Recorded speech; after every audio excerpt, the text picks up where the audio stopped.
Słuchacie Nieotok, podcastu Wydziału Neofilologii Uniwersytetu Warszawskiego. Ja nazywam się Maria Łusakowska.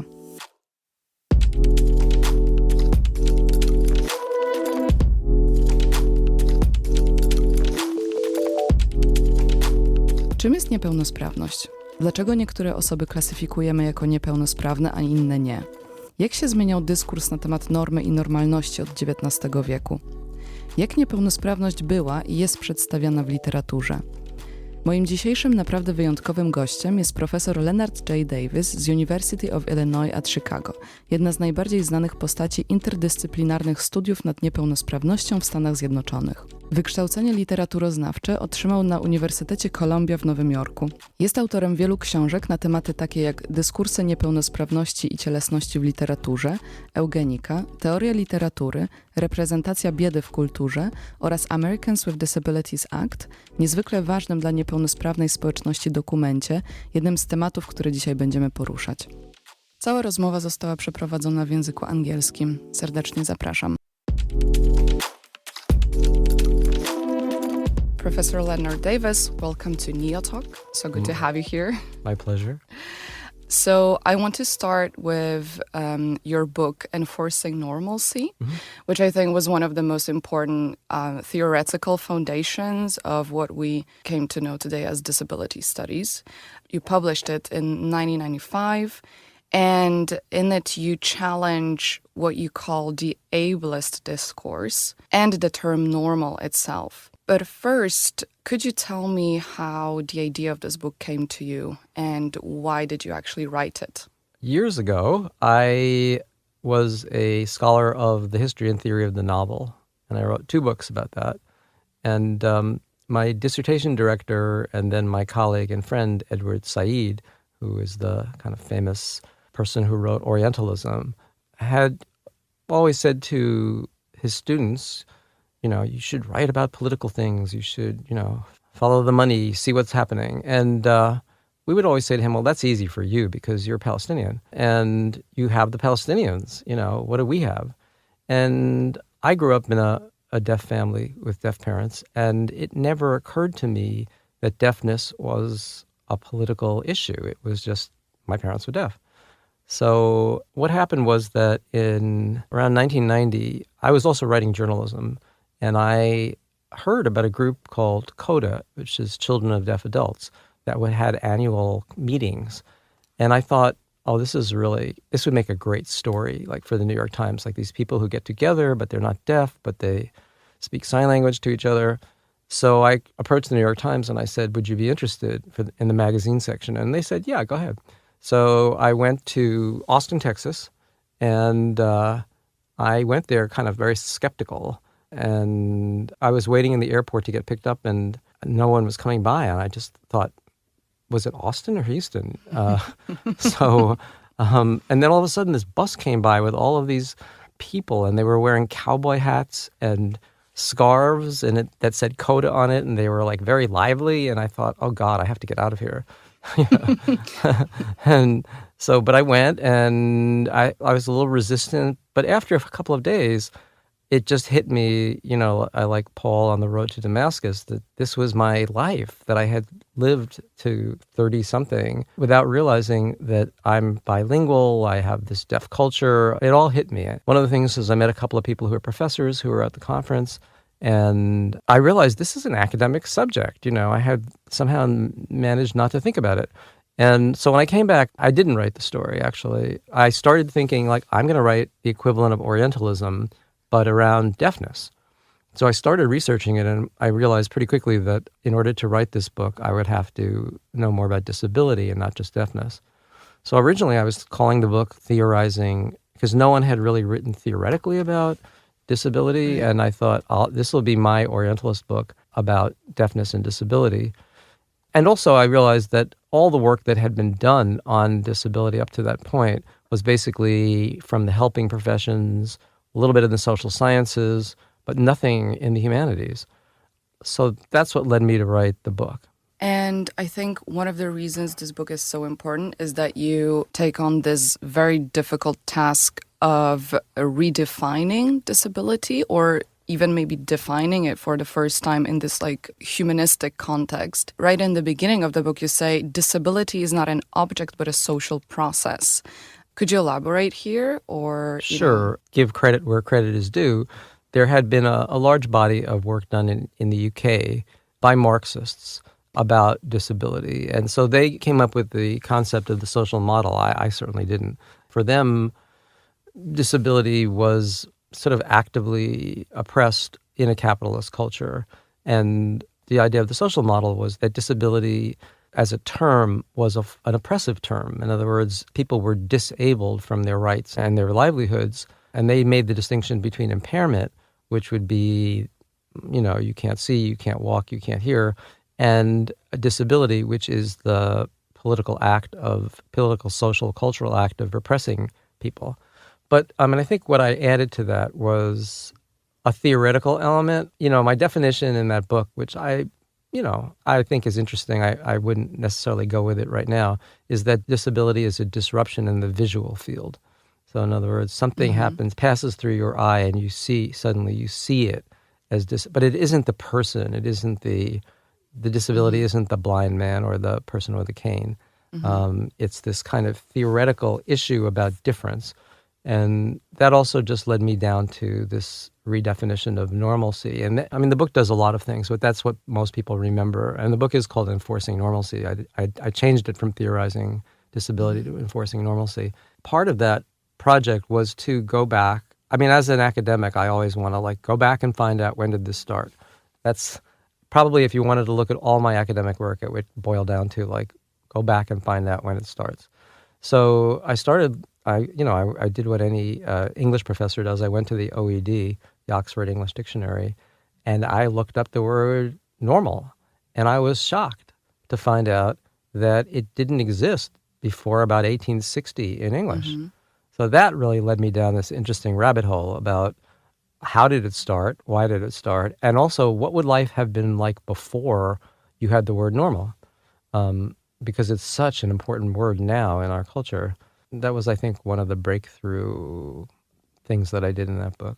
Absolutely. You also say that, for example, without the word or the concept of normalcy, there would be no field such as psychoanalysis, because that's heavily based on what is the normal mind. And then, right. And the abnormal. Without normal, you can't have abnormal. Yes. Right. Exactly. So, I think the other thing that I did in that book that was important was that in order to ask the question, where did the concept of normal come from, I just started doing a lot of research, and I came upon the fact that the early use of the word normal was tied up to the development of statistics, which makes sense, but then the shocking thing that I found out that really blew me away, and this is where, as an academic, you have these moments of this frisson, this excitement, was that I saw that all the early statisticians were also eugenicists. And that link between eugenics, which is, the study of how to breed better, stronger, bigger, smarter humans,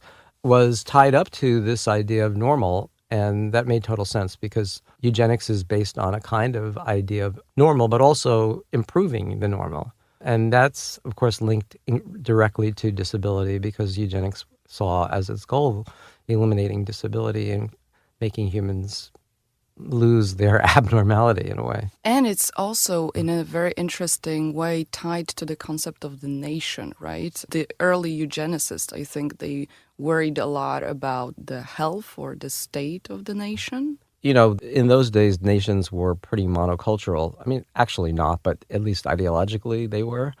And so there was a big concern among eugenicists about white people particularly, and about the fear that white people would be, their progress or evolution would be destroyed by the influx of foreigners. So, the same problems that we have now with immigration were the foundation was laid there with eugenics and immigration. And also issues like poverty, class, which poor people were seen as a different race. They were seen as degenerate, that a country, a nation, to be strong needed to eliminate degenerate, defective, unfit people and increase fitness. And of course, that's totally ideological, because the fitness is always defined in terms of what the dominant class and race, the qualities that they had. You say that according to this ableist discourse, one is either disabled or not. So there's this clear binary. You wrote right in the beginning, one cannot be a little disabled any more than one can be a little pregnant. And you talk about this threshold that one has to transgress kind of in order to become disabled and become a part of this minority, which it's also kind of ironic to say that it's a minority since it's, I think, one of, or even the biggest minority, at least in the United States, right? So can you explain how do you contradict this idea of this binary opposition between able and disabled? Actually, I mean, I wrote that a long time ago, so I'm thinking, like, do I Right. believe that now? You can change your mind, Yeah, you know. no, I do all the time. My model is Freud, who actually was constantly revising his work. I think that's a good thing for academics to do. Absolutely. No, I mean, I think for things like the ADA, the Americans with Disabilities Act, in a legal sense, yeah, disability is a on-off thing. You either are disabled or you're not, and then you have to qualify to be disabled. I think from the point of view of the general public, people think of someone in a wheelchair, using a wheelchair, and they'll say that person is disabled. But I mean, now we have a lot of spectrum disorders. So if you're on the spectrum, where on the spectrum are you, say, for autism, for depression, for OCD? So I mean, that's where I would say, like, oh, I want to think that through a little bit more about on-off. Ideas of the spectrum allow for a wide variety of people to be considered disabled or to move in and out of being disabled, which is actually the reality. I mean, the term that a lot of people have used in the past is that there are disabled people with disabilities, and then there's the temporarily abled people who are actually what other people would call normal, because none of us are permanently able, and we slip in and out of ability. There's a person named Gisbert Puar who has shifted the terms a little bit toward the idea of capacity and incapacity, which is a little less binary, although it's still a binary. Yeah, so I think that, most people will age, and then as they age, they will get disabilities. I mean, I'm at an age now when so many of my friends are getting disabilities. They were considered normal before. A part of the excitement and challenge of disability studies is to recast what we think about human beings.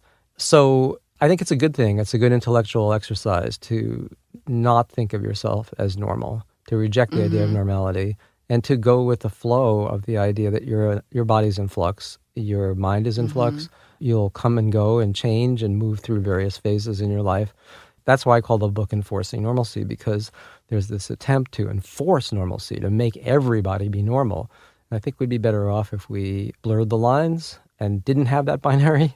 It's interesting because I remember the first time that I actually encountered your name was like early university years.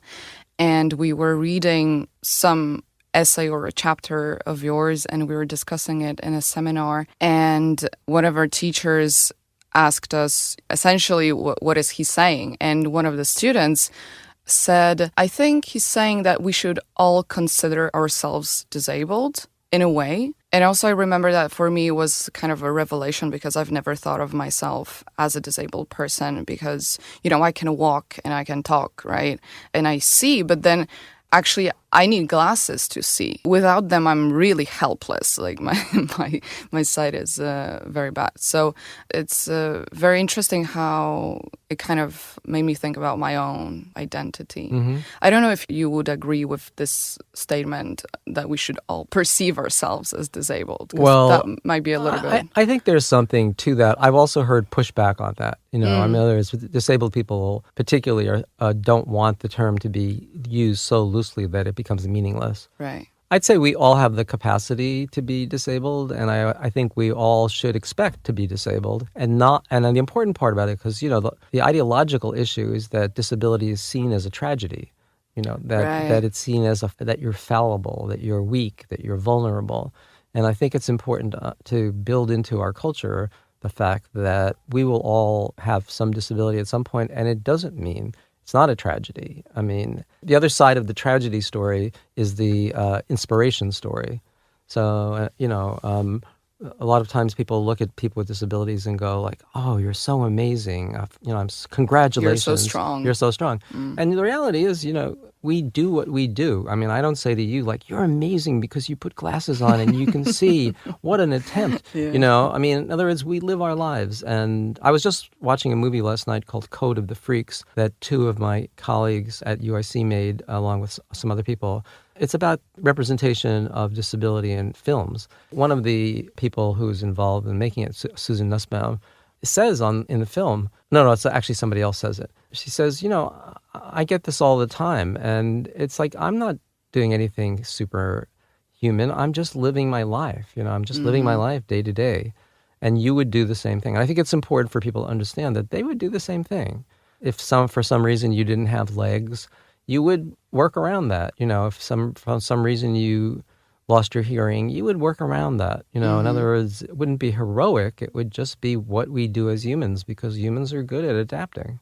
I want to go back a little bit to, let's say, the systemic problem of disability, because from what I understand, the main narrative around disability is, or used to be, that it is individual problem, right? The disabled person is, quote unquote, the problem. And you say that it's the opposite. It's a systemic thing. So could you explain that? Sure. So that would go back to sort of like the British Marxists model of the difference between impairment and disability. So the example I always use is like, if you can't walk, if you're a wheelchair user, that's not a disability. In fact, wheelchairs are very fast. The example I always use is that every marathon is won by the wheelchair racers. No one says, wheelchair racers win the marathon again. They have a separate category, because we all know that wheels are very efficient. When you get in your car, nobody says like, "Oh, poor you can't run as fast as your car. You're car bound." The way that people talk about being wheelchair bound. But what happens when a wheelchair comes up against an environment where there's no ramp or elevator? Then that person becomes disabled. So that's the social model, that if accommodations and universal design is present, then disabilities don't have to be disabling. That's one side of it. That's the kind of physical built environment. The other side is cultural, which is just that people are prejudiced against people with disabilities. Even though people are high-minded and say like, "No, I'm not really prejudiced." I always ask my students, I say, "Have any of you dated a person with a disability?" Because the sexual interaction of people is a very strong driver of acceptance and rejection. And it's interesting what students say about that, because most haven't. And then you realize, well, there is a kind of segregation that's gone on, that people don't socialize. And then the other thing for something like deafness is a lot of people know French, and a lot of people know English, a lot of people know other languages. Not that many people know sign language. So by not learning sign language, you're also creating a kind of barrier. Deaf people, this is another example of how it's systemic. Deaf people don't consider themselves disabled. They consider themselves a linguistic minority. And the problem is that they're in an environment where other people have not learned their language. Amongst each other, there's no disability. In the sense, deaf community, no one feels disabled.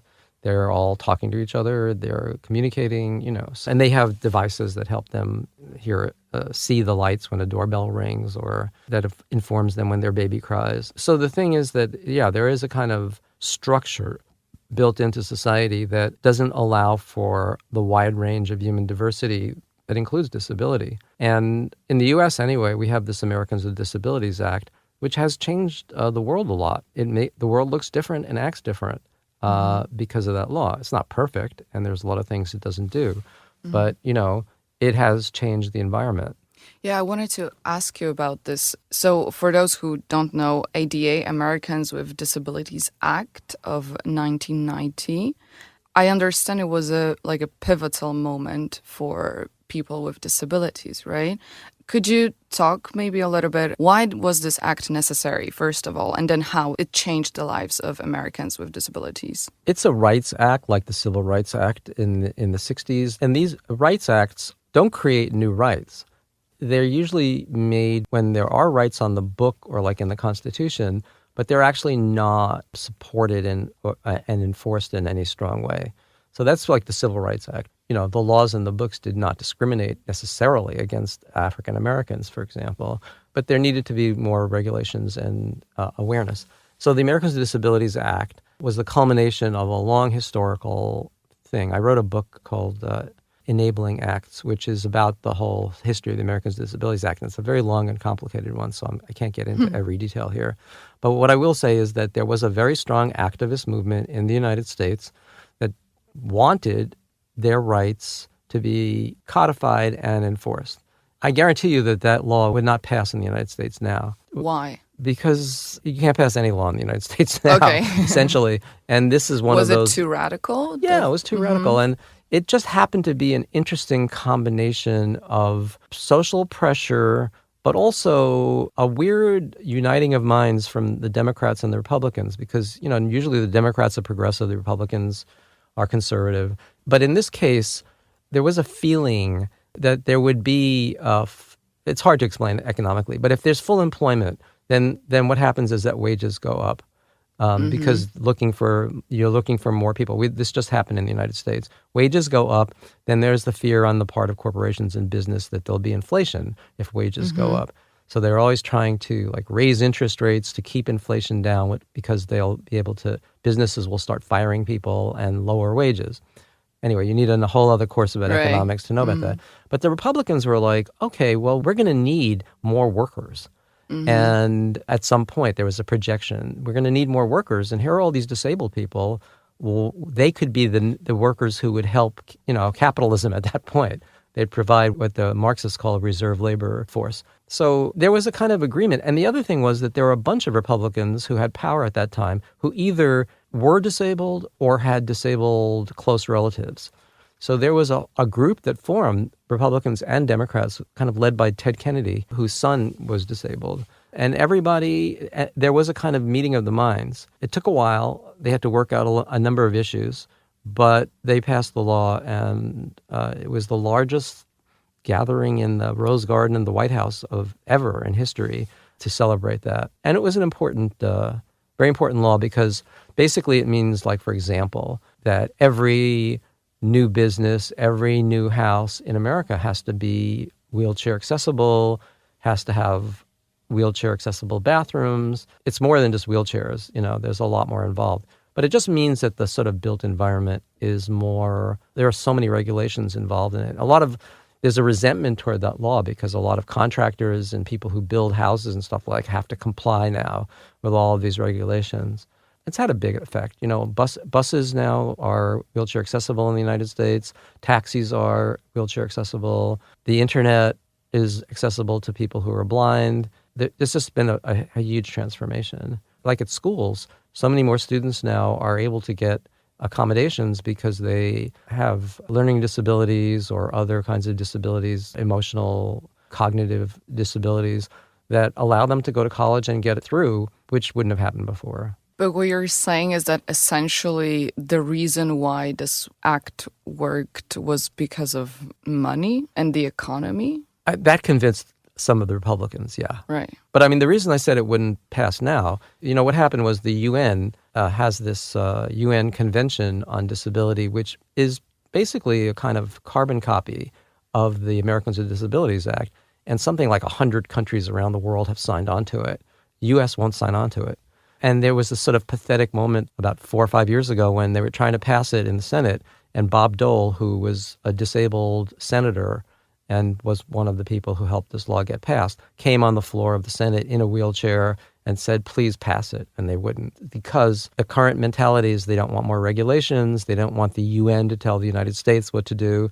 So yeah, I think it's generally agreed that the law wouldn't have passed now, wouldn't pass now. So it's just like an ideological thing. Yeah. Right. I want to change the subject. I mean, not change it entirely, but move on a little bit to literature, because I think, as you mentioned, you came from like a tradition of researching literature, and you say something in Enforcing Normalcy as well about literature that really struck me. You said novels are a social practice that arose as a part of the project of middle-class hegemony. So I know that the theory that a novel reflects and creates bourgeois agenda is not a new idea. But I was really interested in the idea of yours of tracing down these normative signs in novels that have nothing to do with disability. What I mean is you gave an example of Joseph Conrad's books, where it is the language that reinforces the idea that the disability is something deplorable.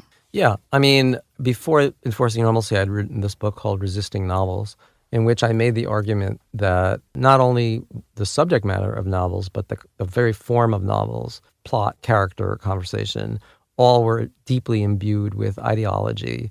That's where I think that phrase in the book on Enforcing Normalcy came out of. And then I wrote another essay later to sort of like look at 18th century novels and show how they did this.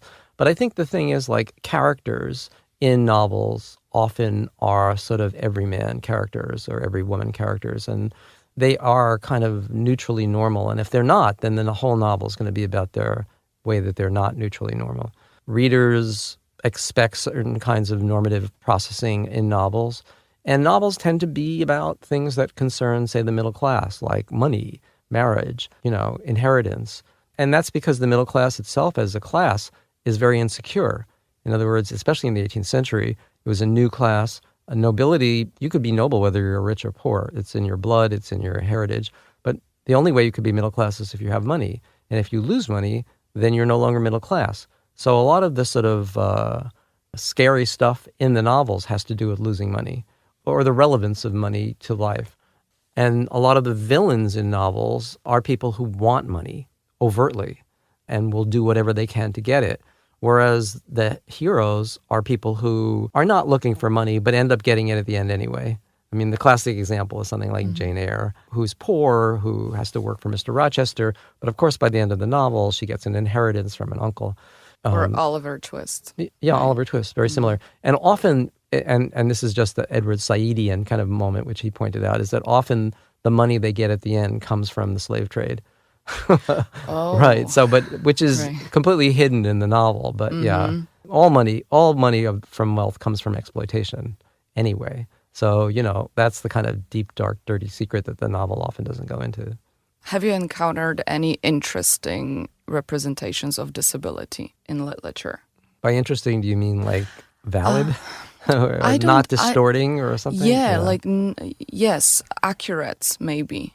It's very hard to pinpoint that or find that because disability serves a function in novels. It's less about, and if there is a novel in which a disability is portrayed, I think it would most likely be a novel written by someone with that disability. So that also narrows the field down. You're basically narrowing the field down to almost no books.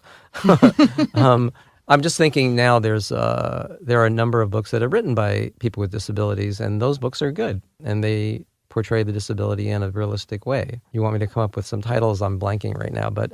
That's all right. Yeah. I'm just interested if they exist at all. They do, but they're all current. And usually, as you said, written by people with disabilities, right? It's absolutely. Like, I imagine it is pretty difficult, if not impossible, to be a non-disabled person and write about the experience of life with a disability, right? I think for the most part, I mean, I will never say never, but for the most part, like many other things in novels, readers have expectations of what they want to see, and writers give them those expectations. Mm-hmm. So this movie, Code of Freaks, I recommend, has a whole sequence of disabled people who are villains. The one-armed, facially disfigured people who become the scary people in the novels. I mean, in the films. I've come up with this term recently I'm calling ideologemes. Mm-hmm. So, it's kind of related to Roland Barthes' idea of myth themes. For me, ideologemes are the smallest units that you can break down of ideology in the culture.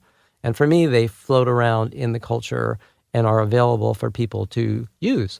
So if I say, cripple, you'll know you'll take what little assemblage, I think of them as like Lego blocks, and that you can put them together and you can create a kind of stereotypical cripple. And novelists do that because these ideologemes are floating in the culture, and they take them and they assemble them into recognizable units that readers can recognize and expect. You could throw off readers, and some people do that.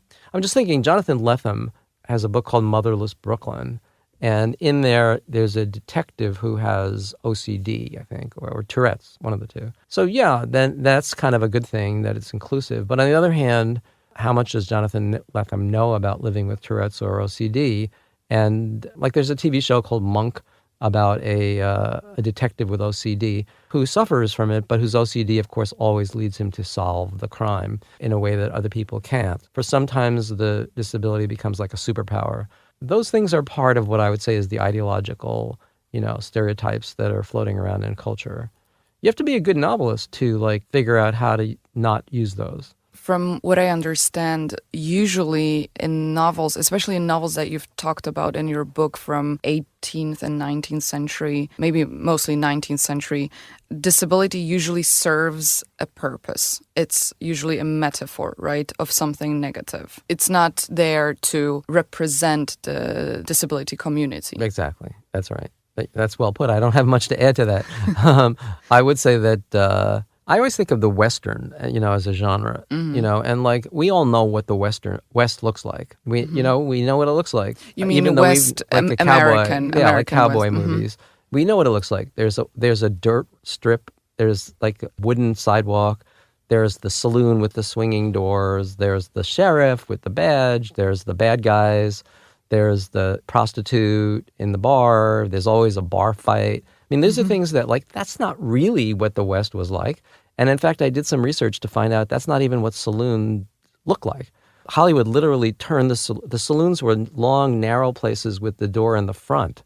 And they turned them sideways for Hollywood reasons so that you could see more of it.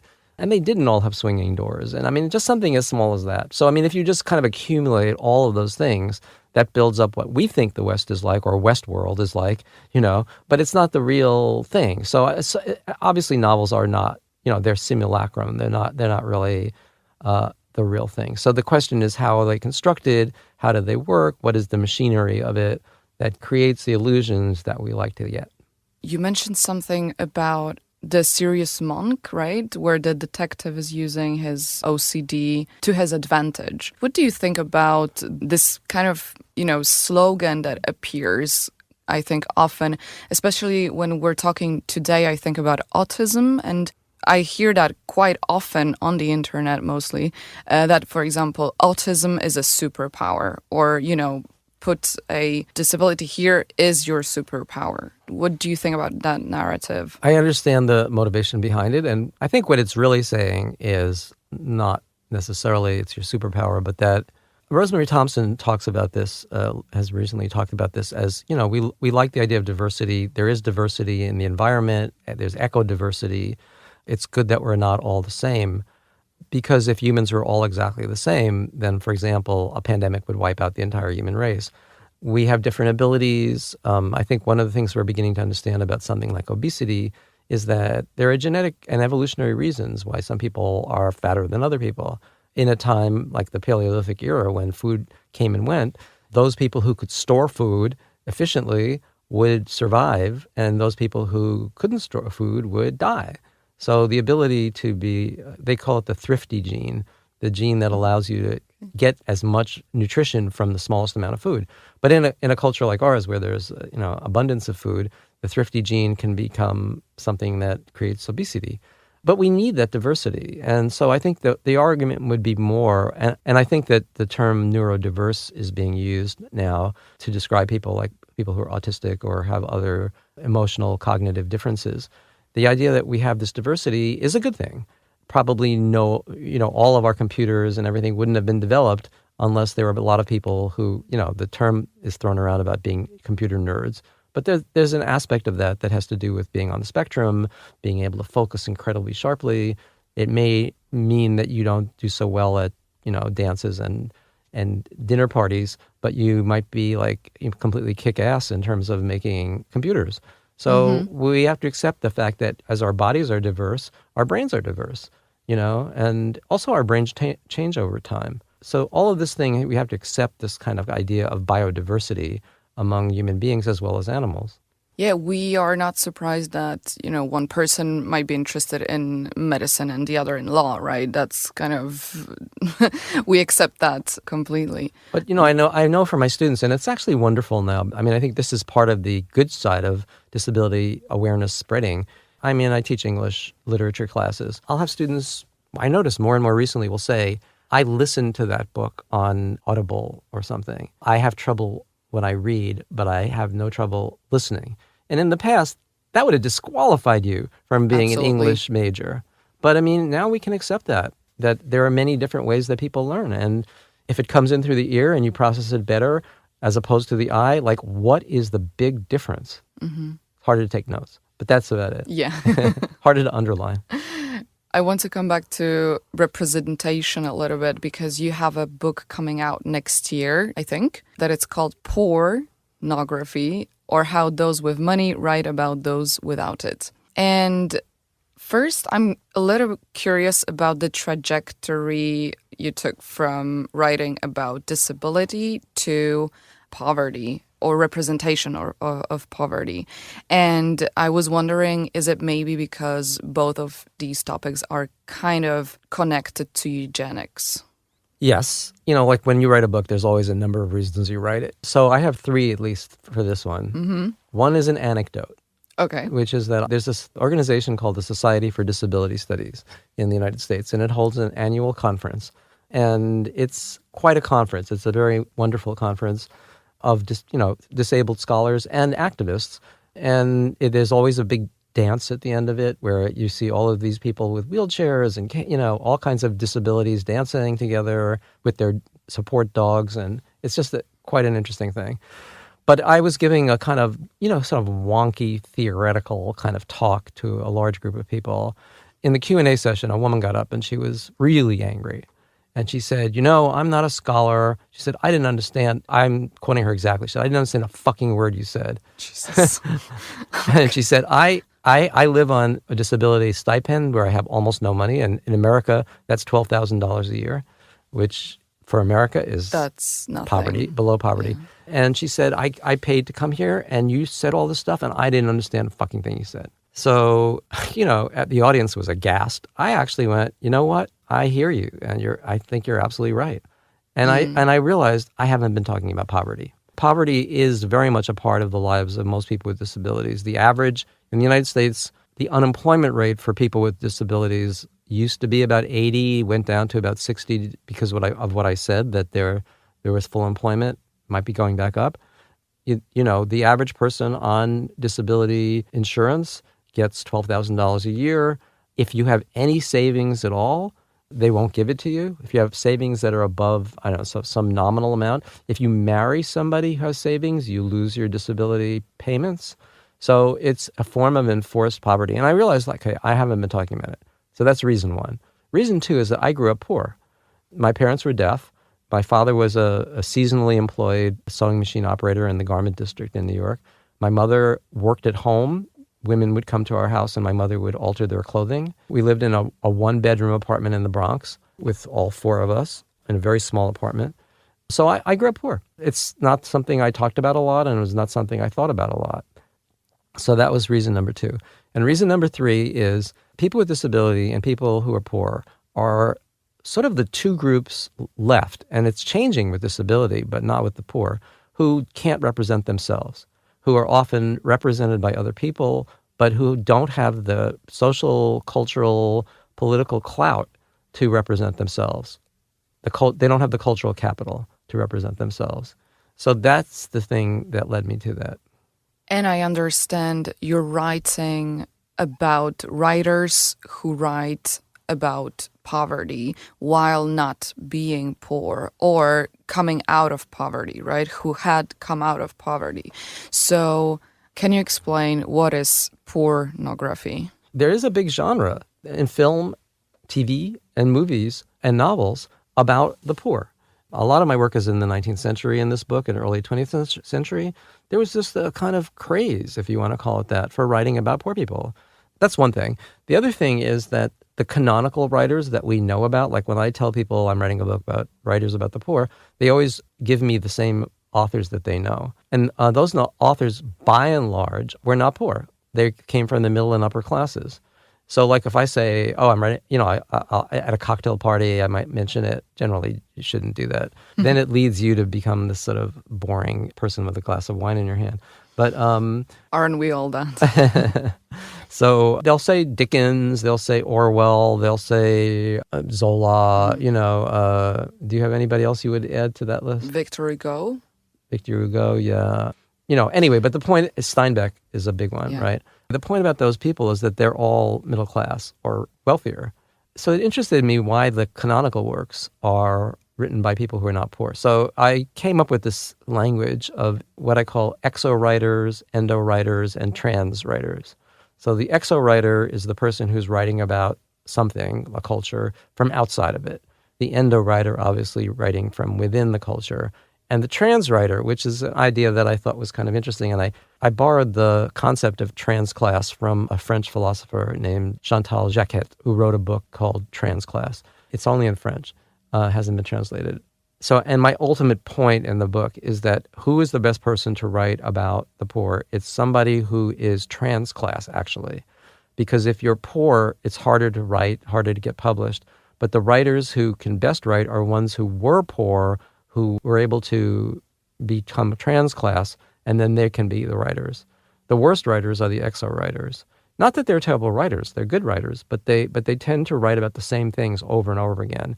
So there are a couple of things I would want to mention. One is that with a bunch of my graduate students and some other professors, I had my first sort of delved into digital humanities. And we have a database called, the website called the Exo Endo Writers Project. And if any of your listeners want to go to it, all you have to do is type in Exo Endo Writers Project. And we collected 100 works online that are, 50 of them are by exo writers, 50 of them are by endo writers. And you can break them up in all kinds of neat ways because it's digital.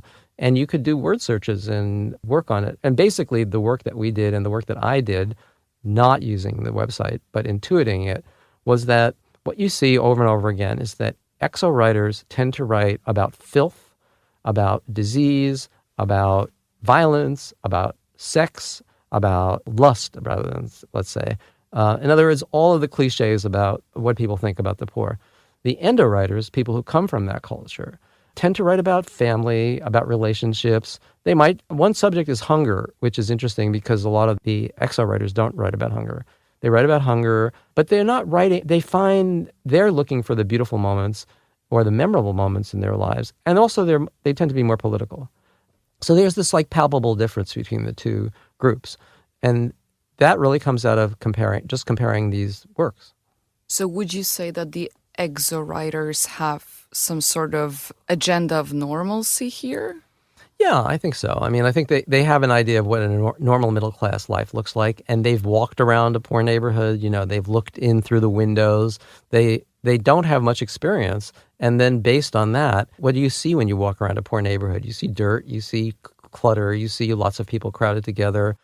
For me, this is emblematic, and I don't know why, but one of the things you see a lot in films, so if you think about what a poor environment looks like, in films and photography, there's always the clothing on a clothesline outside of the windows of the houses of the poor. For some reason, this is like an obsessive tick of exo writers and photographers and stuff. And, I use this as a counterexample, a cartoonist whose name is Will Eisner, who has written a kind of graphic novel about his life growing up in New York. He has the ladies in his apartment building talking to each other across the clothesline. In other words, it becomes like a form of communication. It's something to remember in a loving way rather than as a kind of decorative motif, that another ideology that signals poverty. I think that there is a kind of notion of whatever is middle class is normal, and then everything that's aberrant is tied to the poor. I think I would like to finish on that note. I think we had a lovely conversation. So interesting. Thank you so much for coming here. Very grateful for that, for you finding some time for us. And yeah, I hope you come back. I will. And thank you for giving me this opportunity. Thank you.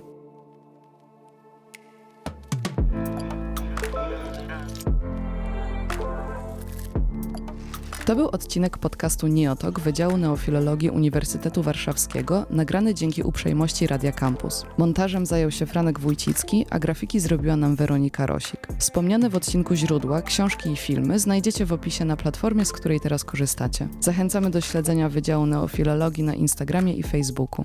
Jeśli macie uwagi, pytania lub sugestie dotyczące tematów, które moglibyśmy poruszać, koniecznie napiszcie do nas maila. Ja nazywam się Maria Łusakowska. Dziękuję, że nas słuchacie i do usłyszenia.